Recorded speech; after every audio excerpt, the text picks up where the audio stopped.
Welcome to the MBTA task force meeting this morning. This is March 3rd. I can't believe I'm saying March 3rd already.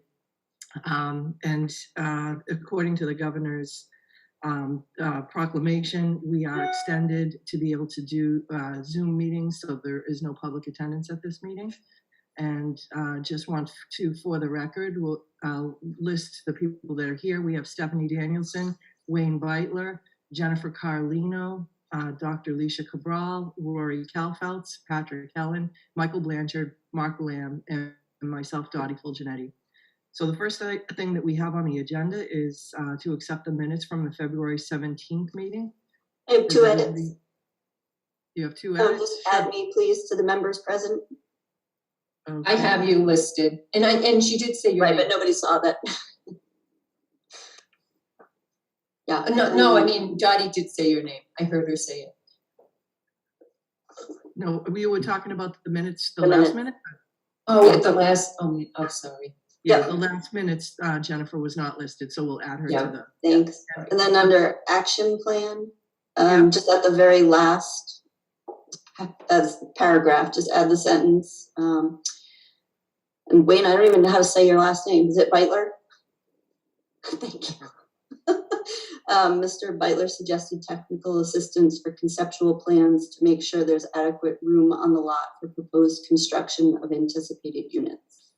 But I gave that in writing to Stephanie, so you don't have to. Yeah, we've already incorporated those edits.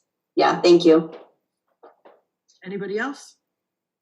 All right, with that, would somebody like to make a motion to accept those minutes? So moved. So that was Patrick Helen, and a second by Rory Kalfeltz. All in favor? Aye. Any opposed? So that's unanimous for in favor and no opposed. Next, finalizing and approving the action plan for submittal to Dhcd. Stephanie, you want to take it from here? Yes, we went through this last week. I'm going to share my screen. I don't think, okay, now you can see the Can everybody see the action plan? Yep, you're up. Okay, good. It's just weird because what it does is it gets rid of everybody else on one screen and then it pops it up on a different screen.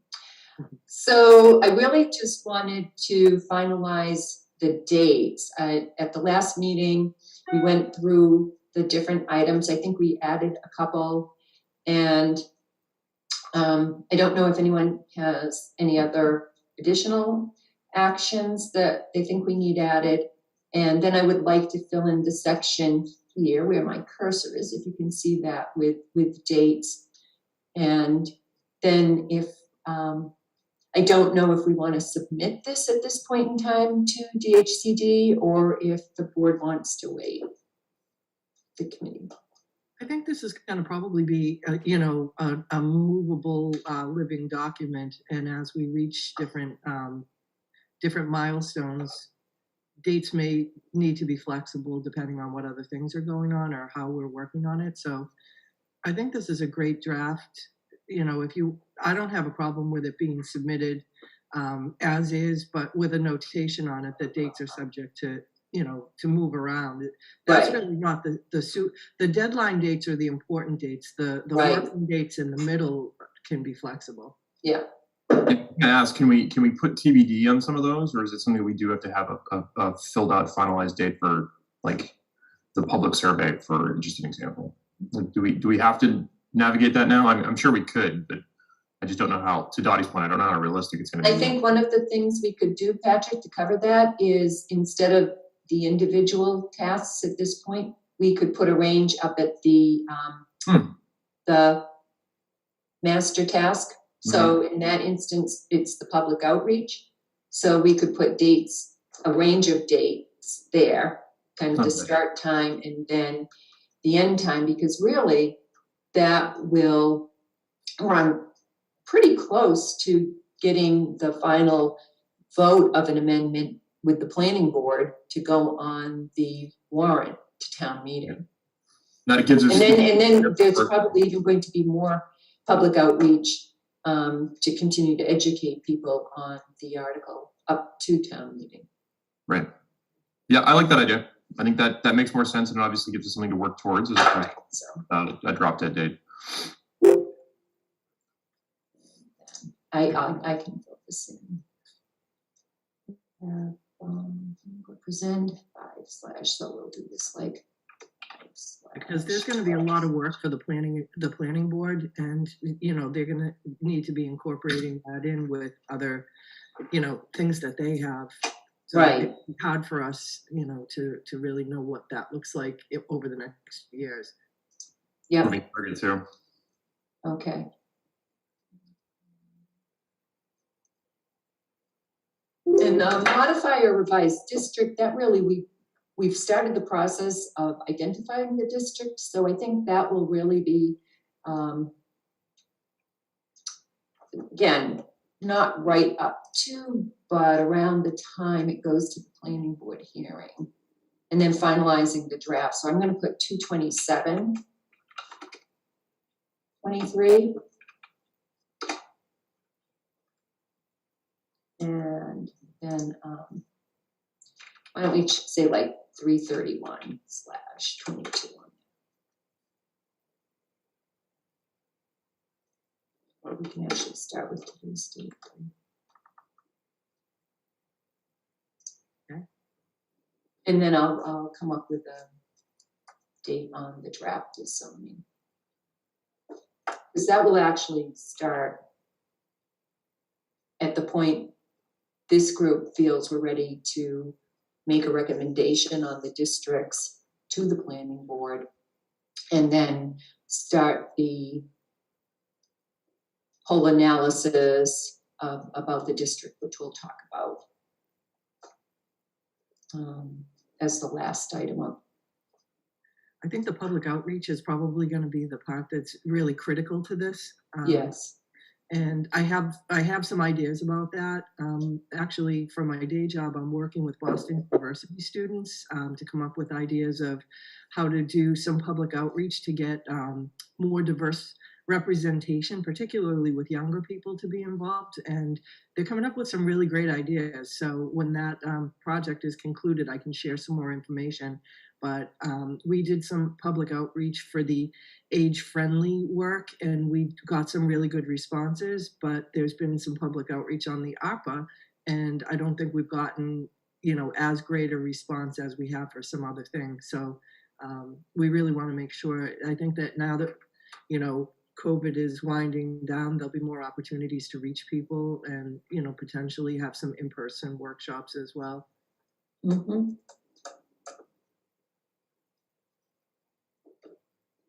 Okay. Okay, then I will again, just based on my knowledge of working with the planning board, I'll put a date in there, and then that will be ready to go. Excellent. All right, and next we have discuss and draft the overarching guiding principles and concepts.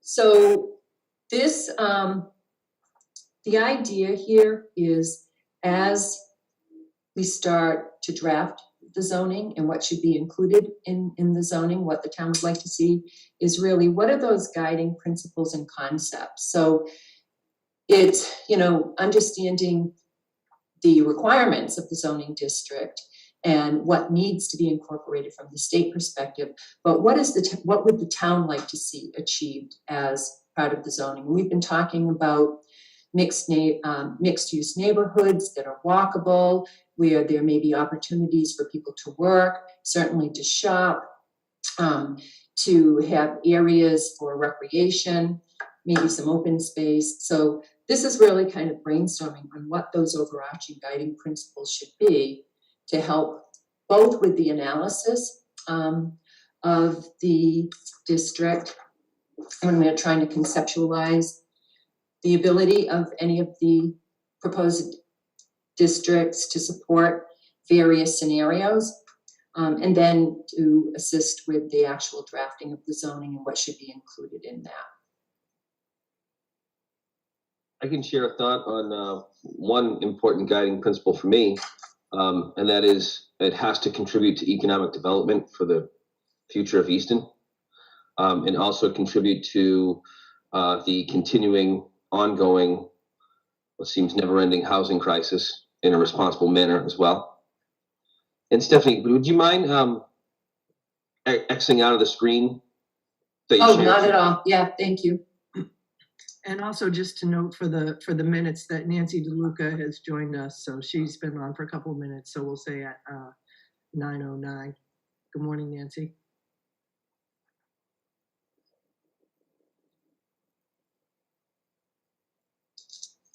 And so, Mark, could you rephrase the second? I really latched onto it in a responsible manner, which I like that. And I understand it was responding to the ongoing need for. Ongoing housing crisis. I don't even know what I just said. Responding to the, I think, yeah. We'll have to do the instant replay. Right. Got it as It's like Mark suggested. Mark suggested two principles. One would be contribute to future economic development of Easton, and another would be help address the ongoing housing crisis in a responsible manner. yes, Wayne, outstanding. Exactly that. And also just for the minutes and the record, Connor Reed just joined us at 9:12. And also, Nikki let me know that she will be joining. She has a virtual doctor's appointment for her son, but as soon as her husband can take over, she'll be joining the group. Terrific. Stephanie, you asked a really important question, and I don't want to be the only one to contribute to that. You know, the principles. Yeah. Yeah. So is there, if I may, so is there an opportunity for us to frame the type of locations where we want these zoning areas to be that are consistent with, you know, current development or lack of development? I just don't want, I want the zoning to be focused not on a housing existing, you know, home development, like the neighborhood I live in. I'm just saying that this type of development isn't consistent with that type of neighborhood. So, you know, if we're talking about redevelopment or development, I mean, I think redevelopment is important here as well, because you got all sorts of, you know, commercial development that could be aging out, and you may want to, you know, redevelop it as mixed use, like, you know, we were trying to do in the Queesit district. You know, I think that that's the type of, if we can include that in the guideline, to me, that helps me frame this. Okay, so if you bear with me a minute, I'm just kind of crafting what. Yeah, no, I didn't say it very succinct. No, I thought you said it great. It was very good, but I understand where you're coming from, Rory. It's like this stream of thought that you don't even know what you're going to say in the next second, but it just pours out of you. Well, you encouraged me to talk, so I talked.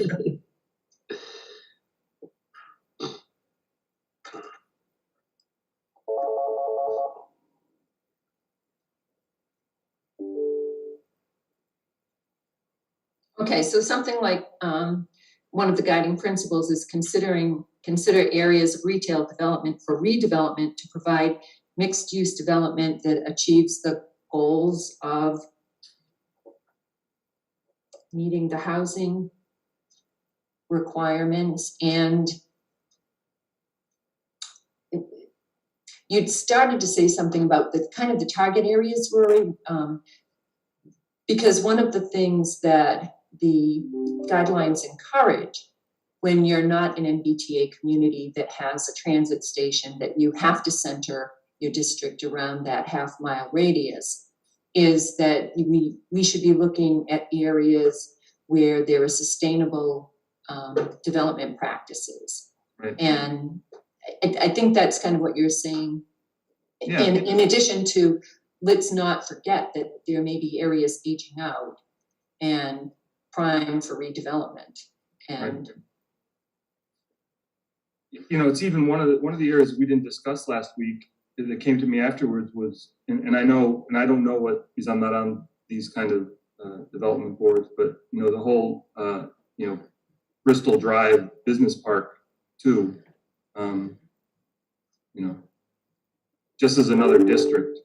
And I know that's one of our few business parks, so I don't want to, you know, create one where we're already got something that we've got going on. But I think that brings up a really great question, and because I feel like what I'm hearing from you and what I'm hearing from Mark might contradict a little bit or I'm not understanding it correctly, because what we don't, in my opinion, what we don't want to do is eat up our commercial and retail space to have by right housing. You know, this is about by right housing, meaning a developer can come in and buy the land and start building and doesn't need special permits or anything like that. So we want to make sure that we're very targeted to define where we want to keep a really strong business area, where we might allow multi-use, but that's a little different than what this is for by right multifamily housing, because the last thing we want to do is have some rich developer come in and buy the whole industrial park, tear it down and put in housing, and then we lose like our whole business, our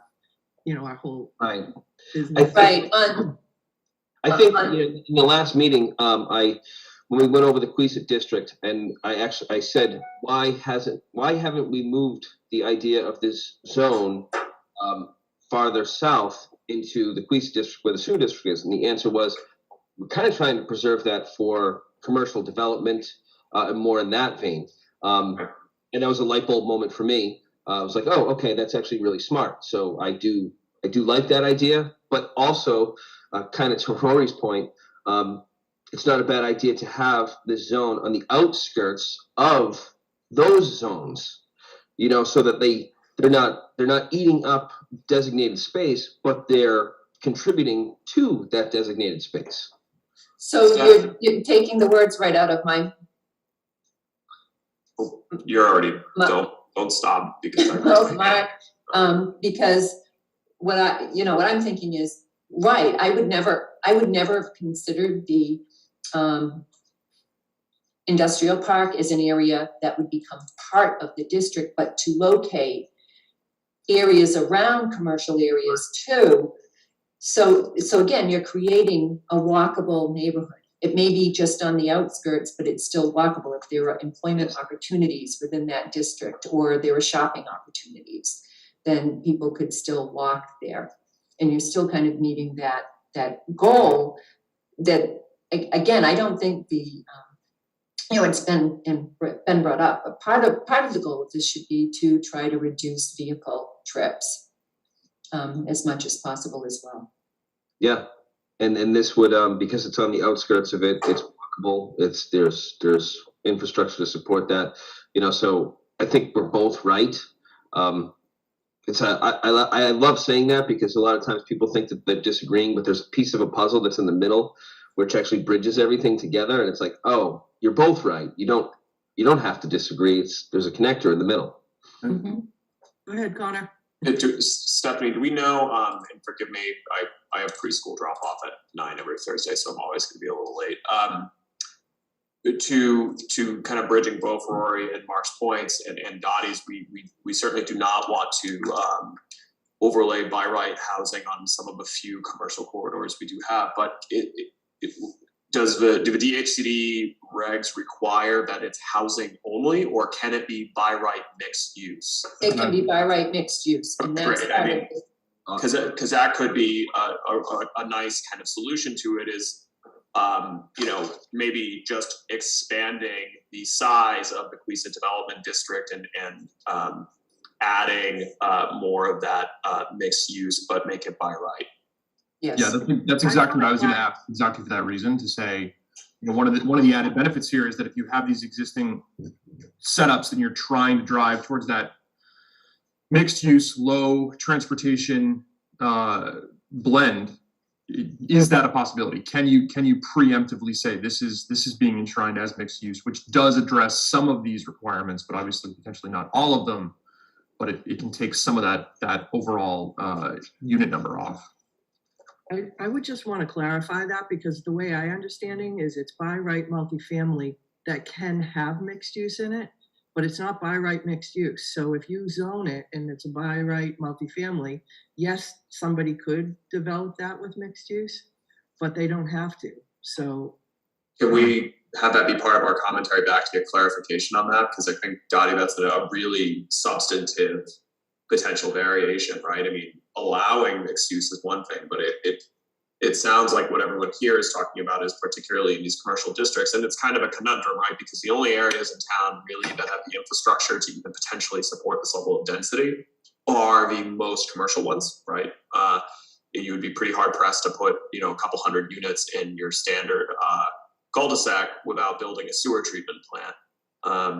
So whether or not towns are able to make a certain component of commercial be required, I think is important to determine. So is the comment, and I have, what would the question be back to, or comment back to DHCD? Is it permissible for the by right dense housing zoning to require a certain minimum square footage of commercial or mixed use? And I think part of the answer to that, Connor, goes to what Wayne's been saying about, and this is what we're going to be looking for when we apply for technical assistance, is expertise that can help us conceptualize what these scenarios would look like. So what would a scenario look like of mixed use by right, but maintaining a certain percentage of commercial space, and is that doable within the district? So I think I've written it as a comment, but I think it also would go to the analysis that we need to do. One more concept I think is worth noting in the comments is for Easton and for many communities, you know, we all know putting the zone in is one piece, but there's going to be a variety of other factors, wetlands, highway access, and in my view, probably most significantly sewer access on whether or not things of this density are even possible. So I think if the state genuinely wants to see these units constructed, you know, it's one thing to say if you don't do this zoning, you can't get MassWorks money. It would be really nice if the state prioritized and increased appropriations for infrastructure grants for wastewater for the communities that do implement this, because realistically, we're going to need more sewer if we're ever going to do this.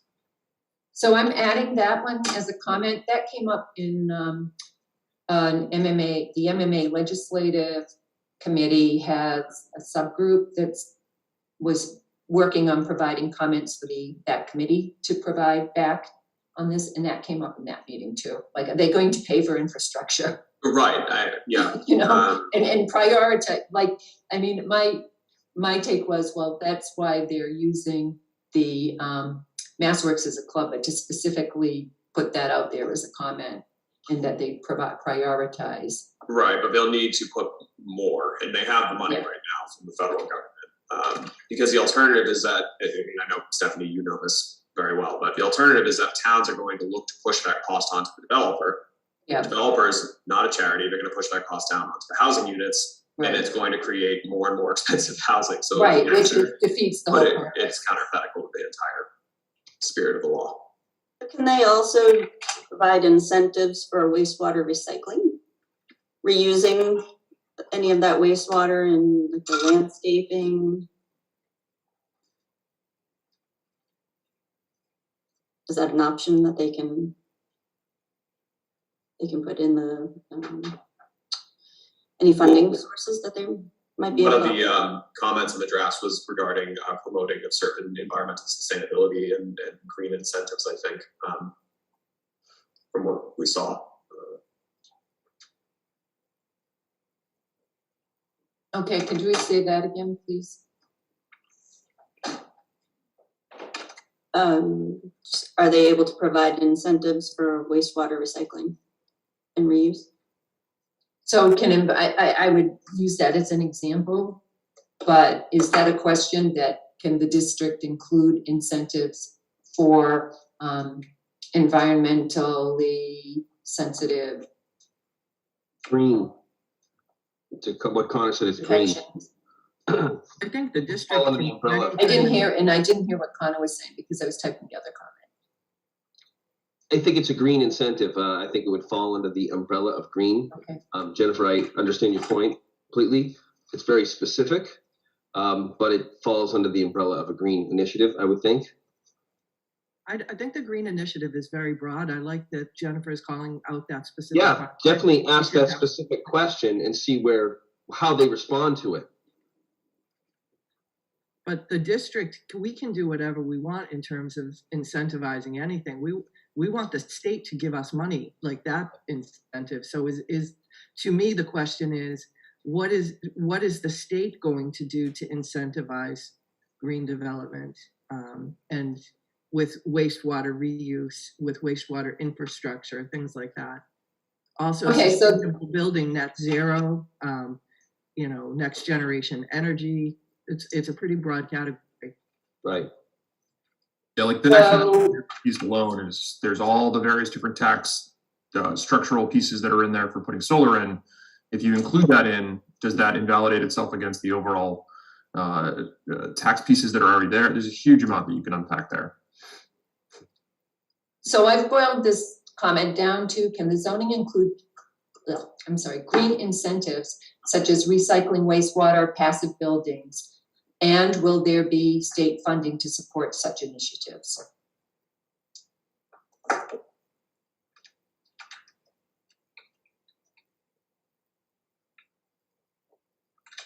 And I would say that when we're talking about, I think we're mixing up combining questions and also guiding principles. Right. One of the guiding principles that I think we should call out is that this, zoning should be intended to preserve open space as well, because Yes. that's part of the reason that this density is good for the way that we want to build it, because you don't want sprawl where this is going across the whole community and eating up the pockets of the open space that we really care about. That's what makes Easton is the open space that we have. So it's the way that this stuff is laid out and developed, and then the design principles of how that's built with incorporating green space and clustering these together so that there's courtyards and walking paths and things like that. The compactness, I don't even know if that's a word, the compactness of what you're alluding to, Dottie, is an economic driver. If you take all of this and you spread it everywhere, then you don't have an economic zone. You just have, a larger population spread out everywhere. There's no economic central point. So again, I kind of expand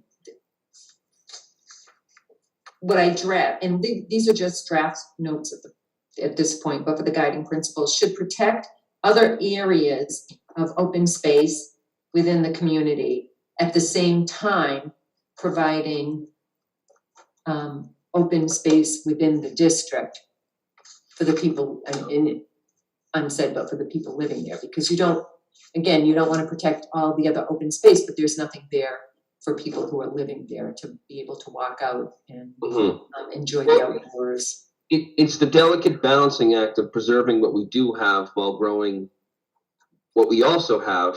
You take an economic zone and you just make it a stronger economic zone, as opposed to making it larger or increasing the footprint. You just make those economic zones stronger in an effort to preserve what you do have.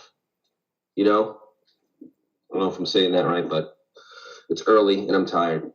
No, I get you. You can't, if you're protecting the existing open space, to use Dottie and your example, we're going to protect existing open space. But if in that design process of protecting existing open space, we force a new piece of design or a new section, a new development to have no open space to protect the existing, your point is the balancing act between the two is when we establish this new district, open space is part and parcel, but it can't infringe upon or destroy the existing open space that we already have.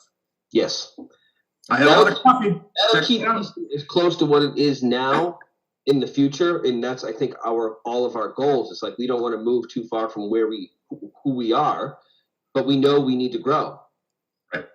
It's unavoidable, so it's the balancing. Yeah, there's gonna be trade-offs like in every other development association, but the trade-offs, if that's a key consideration, along with the wastewater pieces, along with obviously the design for green space and walkable districts, et cetera, that's the thing where we're going into it with that association, so that when we establish this, if some developer does come in and go, check it out, I got carte blanche, here we go. Yep. Part of that parcel is we're obviously keeping an eye on this. This is what we're designing for. Yep. Patrick, I feel like we're in an old finance committee meeting, just going back. Right? Listen to that collaboration, huh? Jesus. I know we've talked Somebody about- left. I didn't leave. Somebody else. I'm just saying. We've talked about this before, but I'd really like it to be, highlighted as part of the guiding principles, an affordability, an affordability lens on this. How we can ensure that there is some affordability, because although the state says this has nothing to do with 40B, right? But if we build housing that doesn't have an affordability requirement, 40B is not going away. It's still staying there. And I just think, as a best practice, everything that we're doing it's meant to be able to keep, have young people be able to start off in our community, have older people be able to downsize, and there's definitely an affordability need for that. So we want to make sure that we're keeping that in mind, so that we don't build 900 units of housing with no affordability, and then we're back to 4% of our SHI, right? But Dottie, to your point, if we built 900 units of housing, 40B, by virtue of its structure, it requires 10% of housing to be 40B, like across the town. So if we did that without a 40B component, we would be out of safe harbor, and we would just kind of be, it wouldn't make any sense. So what I'm saying is 40B won't allow us to not make this, the law won't allow us to not make a component of this affordable. Otherwise, it'll just come back and bite us in the butt later on. The law Yeah. doesn't, Something- speak to it. Something Nikki was talking about with me yesterday, and she's sorry she can't be here. She's hoping she'll free up with the doctor's appointment soon. Was having the affordability just parallel or track the 40B requirements. 25% of units affordable at 80% AMI. That's something that everybody understands, knows how to do, knows how to plan for. And then it preserves the safe harbor. It ensures that affordability keeps pace with development. And it provides, as Dottie said, these opportunities for younger families or for downsizing seniors to remain in the community. Nikki's joining now. Oh, gosh. I think though that the guidelines won't speak to affordability, because what they don't want is for communities to force an affordability requirement that would make it unfeasible for a developer. So in other words, if some communities a lot of communities might try to beat the system, right? And say, all right, we're going to create this zone, but we're going to say everything's got to be 80% affordable, because then they know it's really never going to get built. So they don't want us to create so many guidelines that nothing would ever be able to be built, that we're just going through the exercise to check off the box and create a zone. Like, for instance, we have an accessory dwelling unit bylaw. A lot of communities have that. When you look at how much accessory dwelling unit, that's like if you converted your basement or a part of your house to be an in-law, or your garage, or an addition. But you put so many restrictions on it, like the person has to be a blood relative, and all of these restrictions. So you could say, yeah, we have a bylaw, but nothing ever gets used because you've made it so restrictive, nobody qualifies. So that's what they're worried about with creating a strict affordability requirement, that it might prohibit any kind of development if you make that too strict. So I think we have to address it. I don't know if, I think that's a question that we have to have. If we're talking about the principles, the guiding principles are that we want to ensure that there's an affordability option. But the question that we want to submit back is, how can we do that, and what can we legally do with that, So, Wayne, you were just talking, you and Nikki, hi Nikki, you guys were having a conversation. Could you share again what you were suggesting in that conversation you mentioned?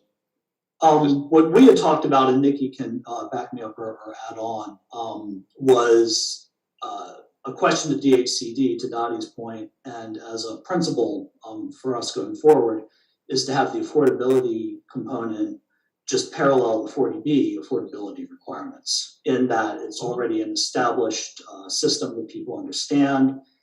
It clearly works for developers to feasibly actually build units and do development in a way that they can actually finance. And it helps keep pace with our 40B requirements going forward. And if we're creating new units, it ensures that the 25% of them will be affordable to young families or seniors looking to downsize. And then also, if any of these end up being rental, it ensures that even the market rate rental would contribute to our numbers. Dottie, does that satisfy your concern, what you had just mentioned? Yes, that we ask it as a question, but the guidelines right now don't speak to affordability. They, we could ask that as a question, and DHCD could come back and say, no, you can't do that. So yeah, they find out. Yeah. So the way I wrote it in the comments when Wayne and I were talking about this was confirm. So we're putting it in a more positive, like confirm that including an inclusionary zoning requirement of 25% of units at 80% AMI consistent with Chapter 40B will be acceptable to DHCD. So Stephanie, for the non-planning people, can you just explain what inclusionary zoning is from a high Yes. level? So I think everybody's familiar with 40B, which is the mandate that 10% of a community's housing stock must be affordable at a minimum of 80% AMI, and that and to be counted towards the subsidized housing inventory. And inclusionary zoning is where you have a requirement that new construction must provide units that can be counted towards the SHI. And there's a process for actually getting those units on that inventory. So, for example, in Easton, the flexible development zoning that was adopted a few years ago allows developers to develop more densely. In a smaller area. The requirement to do that is that you have to provide some open space protection. You get additional bonus points. You might get an extra unit if you provide beyond the required open space, and you get bonus points, and you could construct additional units if you provide affordable housing. That affordable housing must meet the criteria. They must go through the process of holding a lottery to select the individuals who are going to be eligible to purchase those units. They have to file all the necessary documents with the state and get full approval and get approval on the units. So, but the idea is that it's a mandate or an incentive within certain zoning in your town. And the way we wrote it in Easton for the flexible development is to parallel the 40B process, because there's already an infrastructure and a way and a pattern of ensuring that it meets your requirements with the state.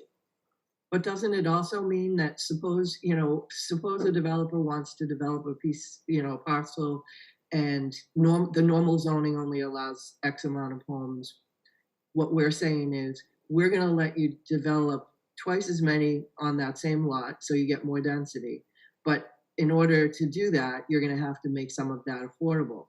Or if you can't make it affordable, you would give money to the town to put towards affordable housing somewhere else, not on that spot. Is that the way Easton's is written? Easton's works, so you can't, the incentive, you can't get double the number you would normally get under a conventional subdivision. You can only get a certain number of units over that. And you have to demonstrate that you could reasonably get the base number is what it's called, the base number of units under a conventional. You'll get bonus points up to a certain number. There are only so many additional units you can even get. So it's not this unrestricted. And we don't give the developer the option of contributing to the affordable housing trust, let's say, in lieu of constructing the house. And the reason for that is they will always select the in lieu of, and it will never be enough money for the town to be able to itself develop that house. And That's construct really different than most other communities that Yes. have, because that's something I don't support. Because what happens is you have development, and like you said, the builder is just like basically writing a check so they don't have to create affordable housing, and then you're still having pockets of, you know, non-affordable mixed use. So right. that's great. So Yeah, and that was, Question, Easton did that because it did adopt inclusionary zoning about 12 years ago that allowed the payment, and that's what was happening. And it was immediately recognized. I think the Affordable Housing Trust kind of went, wait a minute. And you know, again, I'm going off track a little bit, but this all comes to affordable housing. The town has, in the past, when parcels of land that are going for tax taking, for example, acquired that land to then go out with a request for proposal for someone else, like the Habitat for Humanity, to construct that. But if you have a developer and he's a captured audience and can construct a unit at a proportion of the cost because he's developing the others, that's really a much better scenario. great. So I just want to make sure that we're at 9:43 right now. Nancy and Nikki haven't really, when these conversations get robust, it's hard to find a lane to jump into. So I just want to make sure that Nancy, if you had anything that you specifically wanted to mention or ask, or. No, I leave it to the professionals here. I mean, I'm understanding the conversation. I just don't have anything to add. And being here for my whole life, you know, seeing all the building that's going on now, I kind of get like, whoa, what's going on? But this group really makes it understandable. And I think the big, like you said earlier, Dottie, about getting the public on board with this is going to be very, very important. I think they will get on board. It's just the way we send the message. Thanks. And I think it's important that people know that there's a lot of thought behind this, because I grew up in Stoughton, and when I drive through and I see it's nothing like what it looked like when I was younger, and change is hard for people, but I think that Easton's done a really good job of being very thoughtful about the pace of the growth and the locations, and then the background. I don't think people really know that these conversations always happen, not maybe on TV, but over the years. Why is it being done like that? What do we really want from it? There's a strategy behind it. It's not just like flopping housing all over the place. And, that goes back to even our master plan that we developed as a community. This will fall in and likely become a new chapter in that master plan. Nikki, good morning.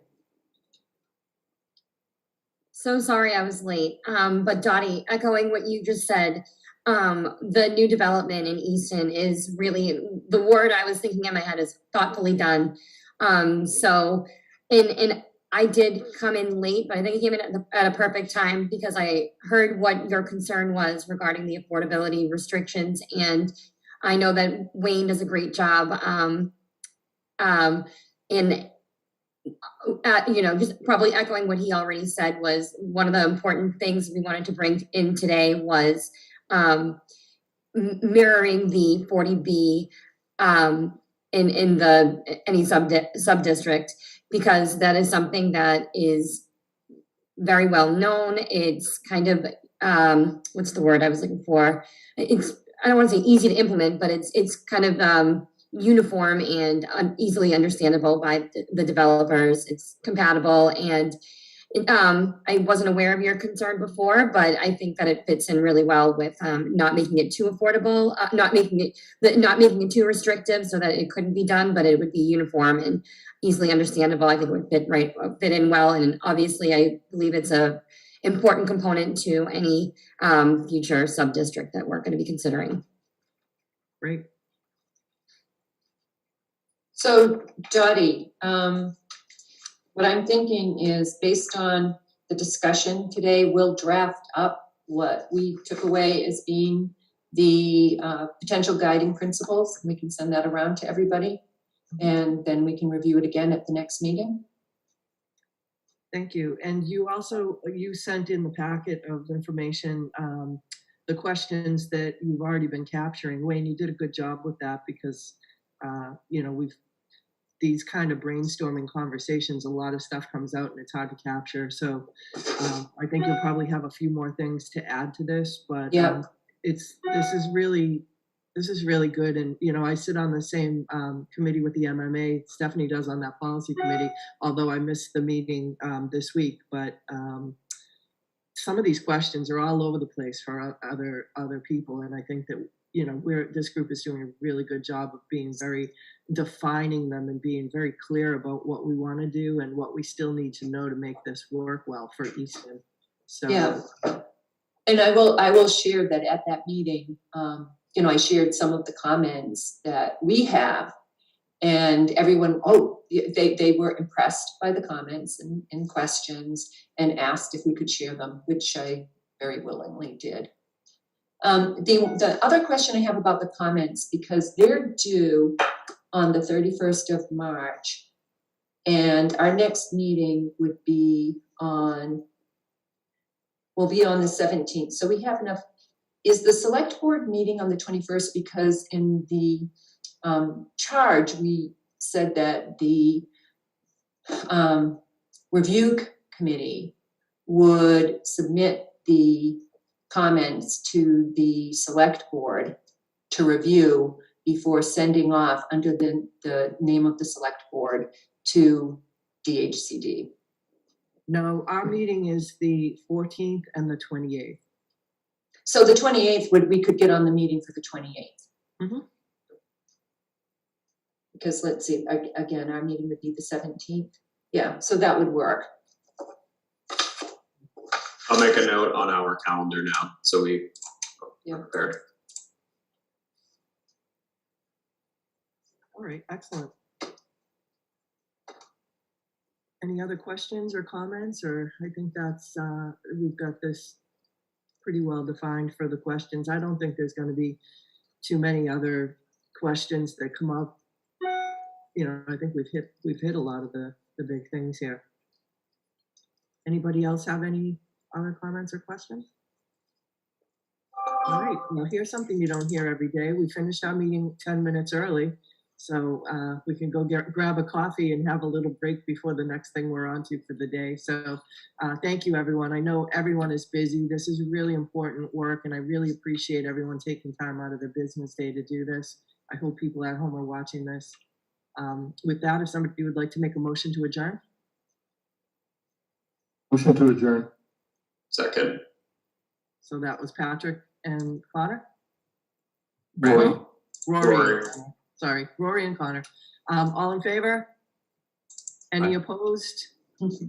No opposed? Okay. Have a great day, everyone. Thanks All so right, much. thank you. Bye, everybody. Thank you.